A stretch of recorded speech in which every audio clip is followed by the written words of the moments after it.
Olá, meu nome é Jorge Guerra Pires, sou doutor em engenharia de informação focado em bioinformática. Este podcast é focado na mente ateísta. Os tópicos serão bem variados, mas em geral o objetivo é ajudar a entender como vai ser um Brasil mais ateísta, como vai ser um Brasil mais secular. O que muito possivelmente será resolvido, quais são os conflitos atualmente que são criados por questões religiosas, dogmáticas. Então o objetivo é servir como um ponto de reflexão para ateístas ou pessoas que sejam interessadas na mente ateísta. Então, nosso objetivo é, em cada episódio, tratar de forma diferente ou de forma bem variada a mente ateísta. Inicialmente, eu vou produzir os episódios eu mesmo, mas nós vamos ter possivelmente convidados, qualquer pessoa que conheça um ateísta que tem uma certa influência e queira sugerir para o podcast para ser entrevistado, para a gente bater um papo, ou até mesmo se você tiver qualquer influência no ateísmo brasileiro que tem algum tipo de importância no mundo do ateísmo brasileiro, você está convidado a participar. Eu sou autor de vários livros e os meus últimos livros têm sido focados em ateísmo. Eu sugiro eu peço gentilmente que conheça os meus livros na Amazon, no Google Books e também conheça meu canal do YouTube, onde esse podcast vai estar disponível com episódios extras e também será disponível, todos os episódios do podcast estão disponíveis no YouTube com a adição de mais episódios. Então se inscreva no meu canal do YouTube e deixa seu like e suas estrelas, dependendo de qual plataforma você estiver usando. Então, bom aprendizado. Olá a todos. Sejam bem-vindos a mais um episódio do meu podcast Mente Ateísta. Este podcast ele tem como objetivo discutir assuntos relacionados à religião, mas sempre focado na mente do ateu, né? O que o ateu pensa, quais são os conflitos que serão resolvidos em uma sociedade mais ateísta e também influenciar, né? Nós tivemos convidados, né? Alguns convidados que participaram de alguns podcasts e talvez no futuro nós tenhamos mais convidados. Eu estou sempre, às vezes eu sempre convido alguma pessoa ou outra, alguns casos acabam não dando, mas sempre eu lanço algum convite. No episódio de hoje, eu queria falar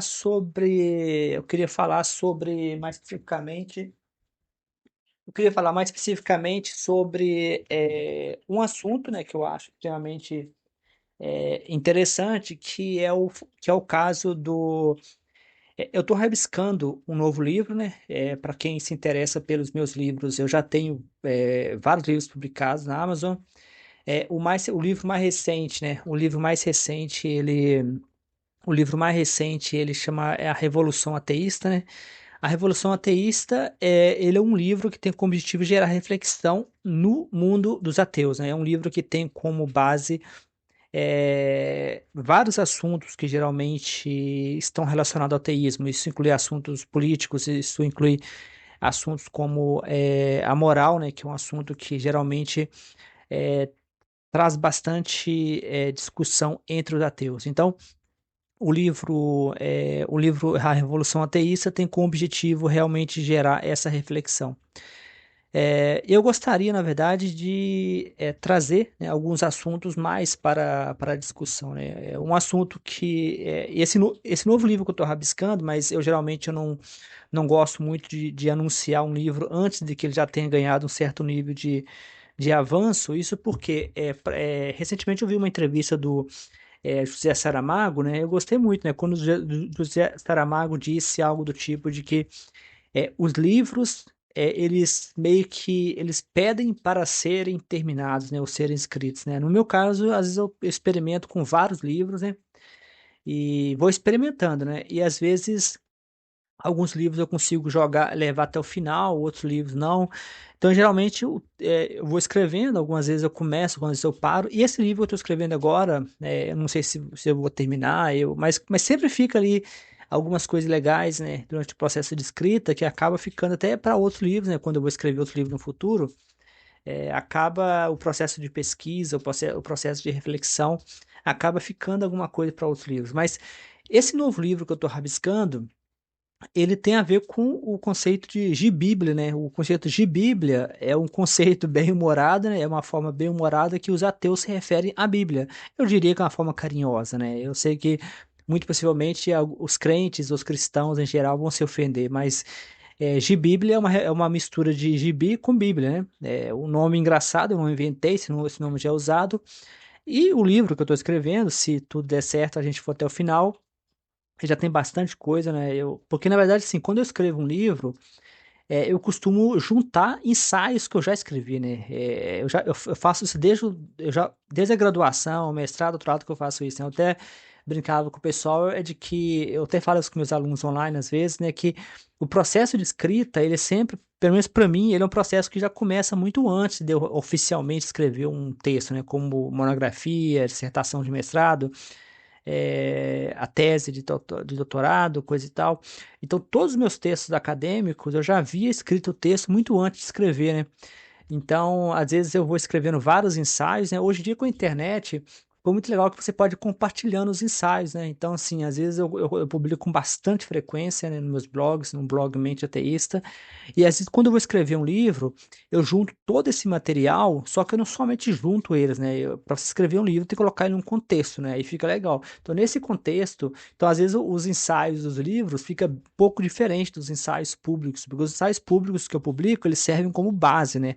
Com ponto de partida. Mas quando coloca em um livro, o texto tem que ser coerente, coeso. Então, então os textos acabam sendo um pouco mais trabalhado quando eu vou escrever um livro, né? E do que textos que eu publico nos blogs de forma independente, separados, né? Mas no final a base acaba sendo a mesma. Então, assim, acaba que eu reaproveito vários textos que eu já publiquei. Nesse caso especificamente hoje, eu queria falar para vocês de um texto, né, que eu publiquei, um ensaio, né, que está no nosso blog, chamado Marcos, Mateus e João, de um homem para um Deus, né, aí eu coloquei como texto de Bíblia, né, de Bíblia que tem referência a esse nome que os ateus usam, mas muito pessoalmente é o título do livro, né, como eu comento logo, eu já escrevi algumas coisas, mas eu comento algumas partes que o texto, né, de Bíblia, ele não serve para crente, né? Eu não estou interessado em publicar para crente, né? Então o texto já é provocativo porque eu sei que vai ser coisa de ateu. Então eu não espero. Eu como ateu e que tenho escrito muito sobre Bíblia, eu não tenho esperança de que os meus textos serão aceitos no mundo do evangelho, entendeu? Ou seja, entre crentes, né? Talvez algum crente que já tem dúvida, algum crente que já tá quase virando ateu, mas Daniel Dennett, né, o Dennett, né, como Daniel Dennett ou Dennett, ele, ele chega a comentar em uma entrevista, né, dele, né, na verdade uma conversa, né, que chama Os Quatro Cavaleiros, é uma conversa que o quarteto, né, estiveram junto, né, e achei bem interessante, no qual eles comentam sobre isso, né, aquela ideia de que na verdade, o Dennett, ele fala sobre isso, né? Que no livro dele, né? Quebrando o Feitiço, Breaking the Spell, ele tenta ser um pouco amigável com religiosos, né? Ele meio que queria que o livro dele fosse lido. Você percebe isso, na introdução do livro, que ele aparentemente tentou fazer com que o livro tivesse um apelo também entre religiosos. Mas eu sou um pouco mais pessimista, né? Eu acho que o processo de desconstrução de um crente, de um religioso, é um processo mais interno dele, né? Ou seja, eu não acho que. Porque o próprio cristianismo já criou uma barreira contra o ateu. Então, assim, só o fato de você falar que é um ateu, só o fato de você falar que está criticando a Bíblia, tudo isso já cria uma barreira. Então, assim, a probabilidade, né?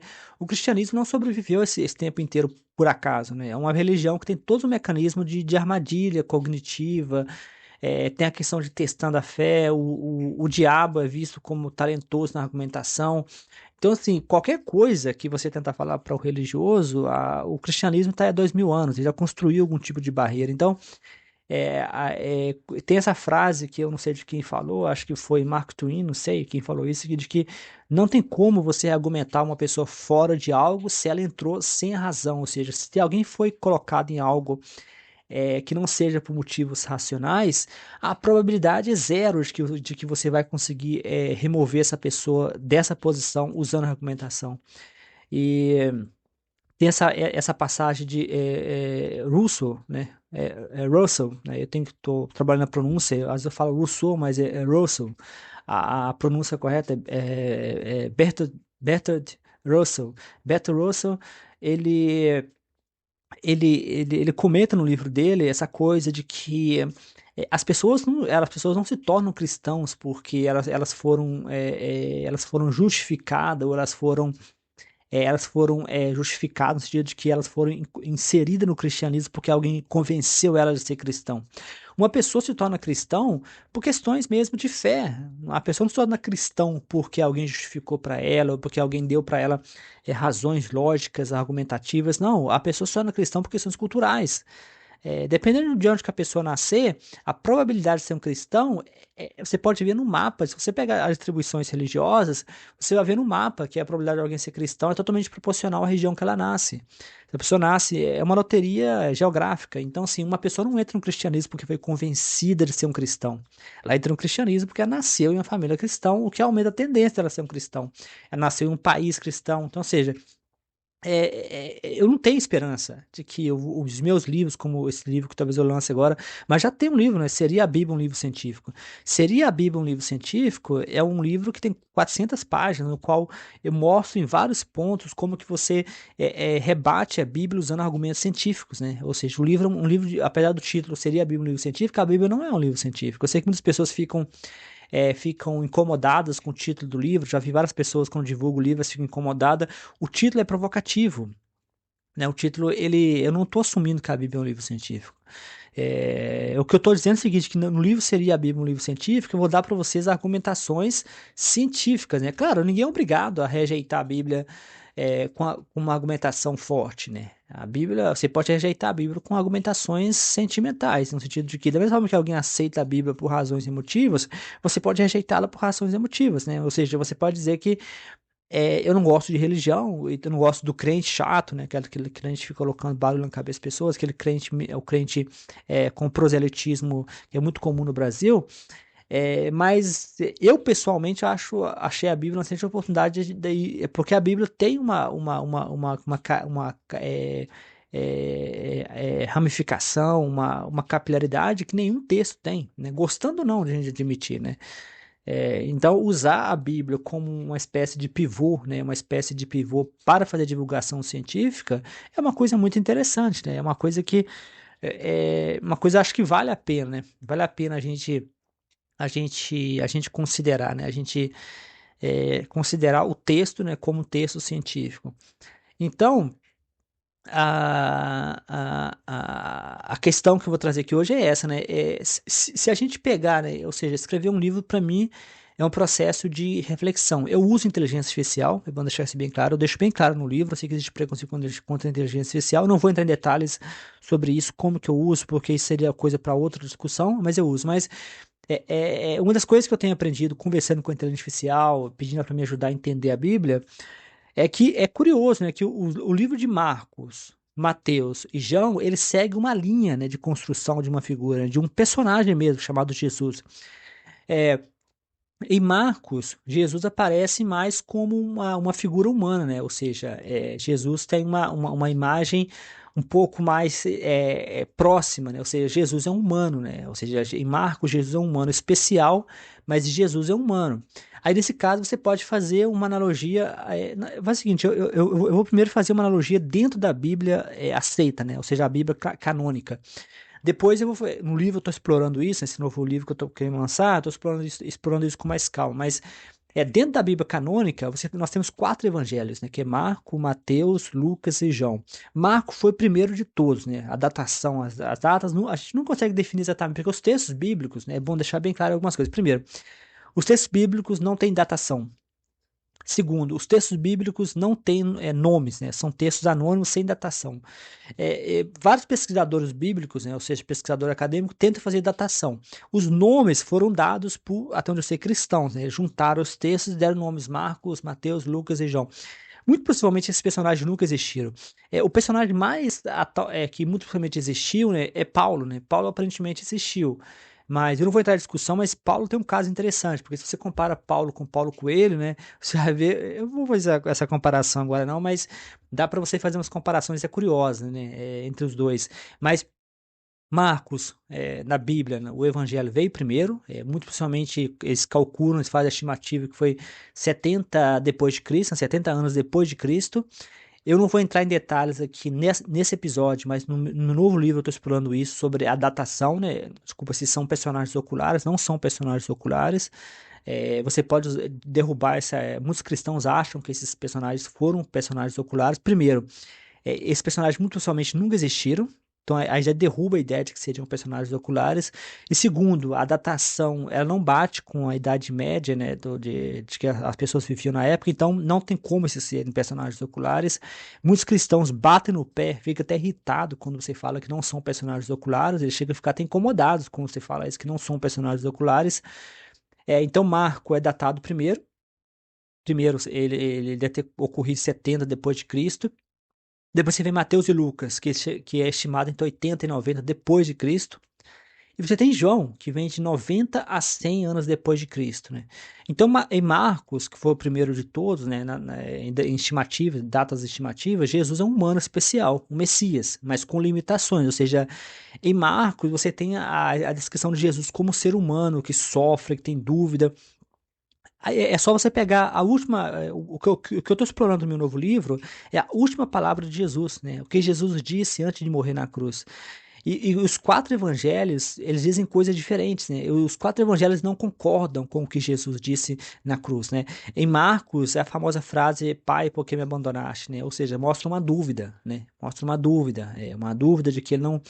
Inclusive, essa frase de Marco é muito usada em grupos ateístas, né? Para poder dizer, isso aqui é um cara que tinha dúvida, né? Só que o que muitos ateus não consideram, e nem mesmo os crentes consideram, é de que não sabemos o que ele disse antes dele morrer. São 4 versões diferentes do que ele disse, né? Então, Mateus é o mais duvidoso, né? É aquele que tem mais dúvida nas últimas palavras de Jesus, né? Então, Jesus em Mateus é um homem especial, um Messias muito talentoso, mas que era uma pessoa com limitações. Em Mateus, Jesus está mais próximo da humanidade. Inclusive, no meu novo livro que eu vou lançar agora, que eu estou, na verdade, escrevendo, pretendo lançar talvez, vamos ver como é que vai andar da carruagem, não vou prometer nada, mas eu comparo Marco com Buda, né? Ou seja, a versão de Jesus em Marcos lembra muito Buda. De Buda, a gente pode pular para Russell. Russell, ele critica Jesus exatamente porque Jesus usa a figura de inferno, né? Ele compara Jesus com Buda e Sócrates. Ele fala que se não fosse o uso da figura de ameaças que vão aparecer em Mateus, né? Que vem em seguida, Mateus que introduz a ideia de inferno, castigo. Então se a gente, isso é um exercício que eu estou fazendo no meu livro, se a gente remover Mateus dos Evangelhos e deixar só Marco, Jesus poderia se passar muito bem como um sábio, né? Ou seja, se a gente usar somente Marco como evangelho. Apesar de que ainda ele é um Messias especial, mas pelo menos a gente tira essa ideia bizarra, né? Que é introduzida em Mateus sobre a ideia de punição, né? Mateus que introduz a ideia de castigo. Basicamente toda aquela coisa mística, a famosa invasão dos zumbis, né, que só aparece em Mateus, vem de Mateus, né? Mateus que tem essa criatividade, e foi Mateus também que fez com que Jesus se encaixasse no Antigo Testamento, né? Ou seja, toda aquela coisa de Jesus. Eu já vi muitos cristãos modernos que tentam se livrar do Antigo Testamento, né? Dizer, vamos ignorar o Antigo Testamento. Mas sem o Antigo Testamento, Jesus perde sentido, né? Porque Jesus é Jesus porque ele é a continuação de uma profecia que Mateus se esforça ao máximo, né? Mateus, vamos dizer assim, Mateus que é o segundo, né? Que foi muito possivelmente publicado entre 80 e 90, entre 80 e 90 depois de Cristo. Mateus foi o mais criativo de todos, né? Mateus tenta construir uma ideia de Jesus que é totalmente mística, né? Ou seja, totalmente mitológica, né? Aquela coisa, a invasão dos zumbis, o nascimento de Jesus de uma virgem, todo místico, isso não está em Marcos, né? Aparece em Mateus. Então, Mateus serviu como base, como alicerce para o próximo livro, que é João, né? João, que foi escrito muito possivelmente entre 90 e 100 depois de Cristo.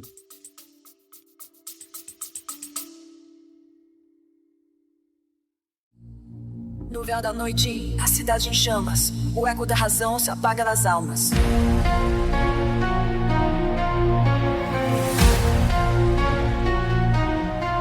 Nas ruas de Alexandria ela caminhou, entre estrelas e números a verdade buscou. Mas o medo e a fé, com ódio e com cruz, apagaram sua luz, negaram sua luz. Hipótese é a última chama que não... Olá, é com muito orgulho e prazer que eu lanço meu mais novo livro, né? A Revolução Ateísta. Esse livro será dividido em vários volumes, né? Esse primeiro volume vai falar sobre uma introdução. Nesse primeiro volume eu falo de vários assuntos, né? O livro tem como objetivo ser algo bastante reflexivo e pensativo, né? O objetivo é desafiar o leitor. O livro fala de questões como política, moralidade e outros assuntos. Basicamente, todos os assuntos sobre o ateísmo é abordado no livro. Então, eu convido vocês a conhecer o livro, A Revolução Ateísta, disponível em várias plataformas. Que o meu mais novo livro, né? O meu mais novo livro já está disponível, né? Já está disponível para adquirir, né? O meu mais novo livro já está disponível, né? Que é A Revolução Ateísta. E já está disponível para quem quiser comprar, né? Ele está disponível em várias plataformas, né? E agora eu coloquei uma nova plataforma, chama Combo, né? Que é uma plataforma. Eu vou colocar para vocês o link, mas ela está em 3 plataformas diferentes, né? Amazon, Google Books, né? Google Books e esse Combo, né? Que acho que o nome é Combo, né, que é uma plataforma internacional. E também em vários formatos, impresso, audiolivro, Kindle e e-book no formato Google Books, né? Que você pode ler no browser, no smartphone. Luz contra as trevas jamais vão calar, que sua morte seja um grito no ar. Menos fé, mais razão, nunca parar. Eles rasgaram os livros, tentaram sumir, com a voz que ousou o dogma ferir. Mas a chama da mente não pode morrer, nos olhos dos livres ela vai renascer. E bate a última chama queimar.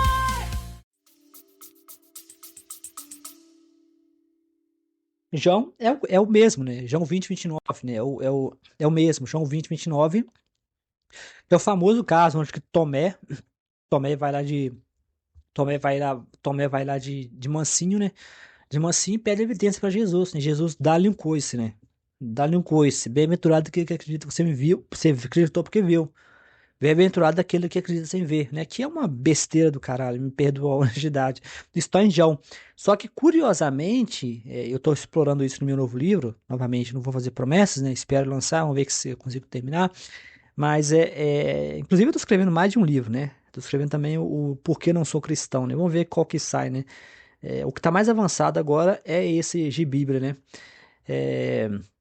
Escrevi também o inglês também, em inglês, né, que é No Sense, No Sense Religion, no qual eu faço um questionamento sobre essa bagunçada da religião, mas nesse caso é em inglês, né. Eu recebi muitas demandas de algumas pessoas online, no Facebook, pedindo para me escrever em inglês, entendeu? Se eu ia traduzir meus livros para o inglês, eu falei, não vou traduzir, porque acho que quando eu escrevo para uma linguagem, para português, eu estou pensando no público brasileiro, né. Então, assim, traduções acho que nunca fica legal. Então, voltando aqui para nossa discussão, João 20, 29, no caso Tomé, o Thomas, né? Tomé tem um evangelho de Tomé, né? Curiosamente, que seria uma parte da Bíblia que não entrou, né? Inclusive, eu estou explorando isso nesse novo livro de Bíblia. E é curioso que no evangelho de Tomé, que não entrou na Bíblia, Tomé mostra uma visão diferente de Jesus, né? Ele mostra uma coisa um pouco mais tipo Buda mesmo, né? Uma coisa mais sábia, mais assim, tipo Marco, mais misturado com a visão de Buda.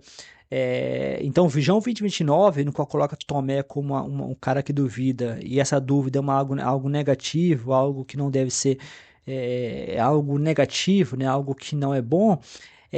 Isso, na verdade, é uma visão de Tomé que, se você pegar o texto de Tomé, né, o Evangelho segundo Tomé, porque a pergunta é, e se Tomé tivesse entrado na Bíblia, né, entre os 4 evangelhos, se Tomé também tivesse entrado, né, o Evangelho de Tomé, né, nós teríamos muito um cristianismo um pouco menos dogmático e com mais dúvidas, né, porque Tomé é colocado como aquele que duvida, né, mas duvida de forma negativa. Mas só que no texto de Tomé, né, no Evangelho de Tomé, que não entrou para a Bíblia, Tomé mostra uma relação bem próxima com Jesus, né? E ele mostra uma relação de sabedoria, Jesus como um cara sábio, muito parecido na minha visão, assim, na minha interpretação, com uma visão de Buda, né? Ou seja, se Tomé tivesse entrado, né, em vez de João colocou Tomé como idiota, né? Aquele cara que fez a pergunta, aquele cara que tem dúvida e não se deve ter dúvida. Então, João é aquele que mais viaja na maionese, né? João é o que coloca Jesus, as últimas palavras de Jesus, Jesus na cruz, segundo João, que é o mais antigo. É bom destacar que a distância é de quase 100 anos entre Jesus, entre João e a suposta crucificação. Ou seja, a suposta depois de Cristo, na verdade, né, que é a datação depois de Cristo, né? Então a distância é bem maior, né, entre João e o suposto evento que foi a crucificação. Em João, Jesus disse algo do tipo, está consumado, que é tipo o Capitão Nascimento, tropa de elite, né? Missão dada é missão cumprida, né? Como se Jesus viesse para cá, sabia tudo que ia acontecer, e missão dada é missão cumprida, está consumado, ou seja, é uma coisa meio, eu diria assim, todo o texto de João, ele é místico, né? Aquela coisa de que Jesus dizer que é Deus, né? Se eu não me engano, está em João, né? Que antes de Abraão eu era, né? Que é o que eles usam para dizer, porque Jesus nunca disse que é Deus, né? Essa que é a parte bem bizarra, né? Que é uma discussão também que aparece muito, né? Tem o trilema de Lewis, né? No qual Jesus nunca diz que é Deus, né? Eles usam para dizer que é Deus, eu acho que é João, né? João alguma coisa. Então toda a parte mística, bizarra de Jesus, né? Que é coisa do cristianismo meio acreditar sem ver, que estou explorando também João versus Hebreus, né? Hebreus, acho que é 1:11, né? No qual a fé é a certeza daquilo que você não tem evidência.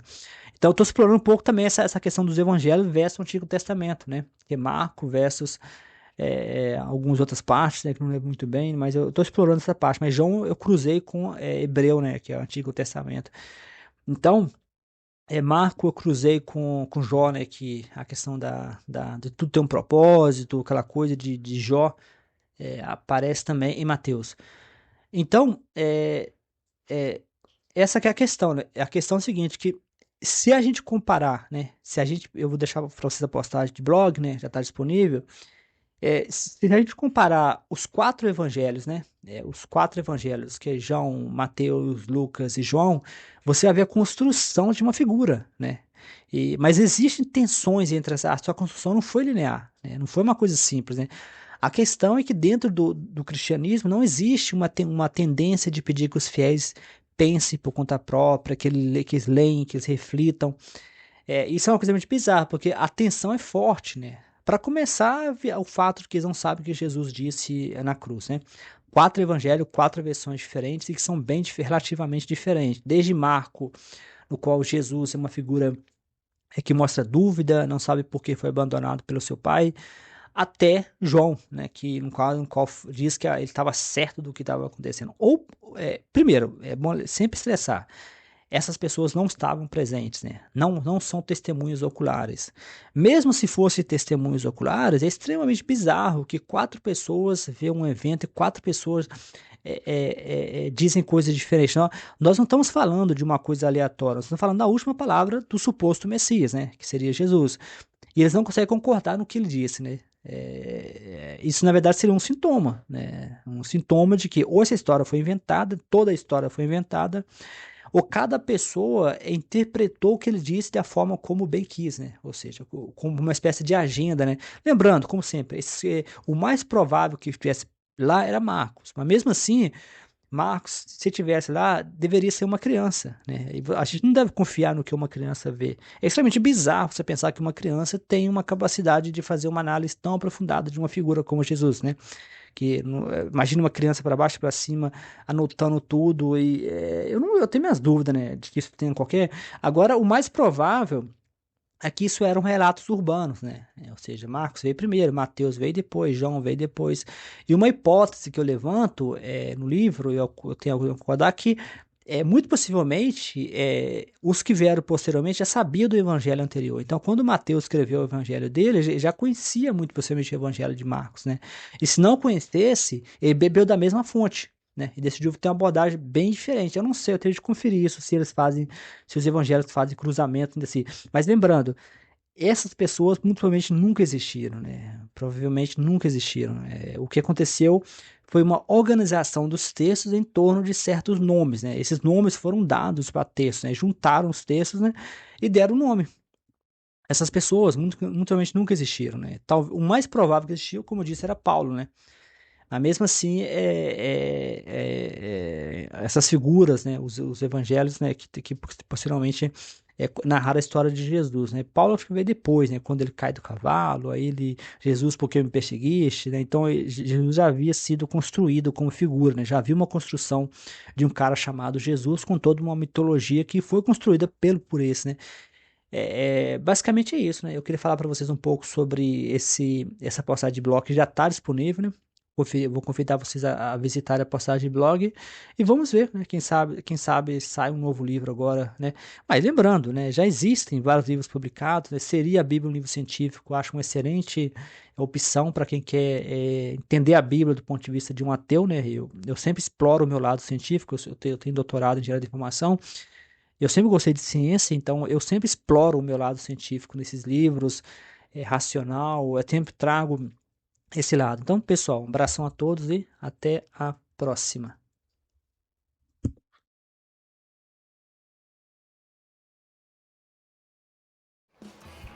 Olá, você acabou de ouvir mais um episódio do meu podcast Mente Ateísta.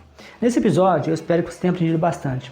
Eu gosto sempre de lembrar que os meus livros estão todos disponíveis na Amazon, no Google Play e em várias plataformas. Eu também gosto de lembrar também que esse podcast está disponível no YouTube, para quem prefere o YouTube. E o YouTube permite que eu poste episódios extras. Então, você pode acompanhar o meu podcast Mente Ateísta no YouTube, onde você poderá encontrar todos os episódios arquivados por um período de mais de 3 meses. Também poderá acompanhar episódios extras. Então, sugiro que você compartilhe com amigos, com ateístas ou com pessoas que se interessam pela causa ateísta no Brasil. Como sempre, se você conhecer alguém que possivelmente tem interesse em participar, tem interesse em ter uma conversa, em ser entrevistado e falar sobre o ateísmo no Brasil, o meu podcast está aberto para possíveis convidados.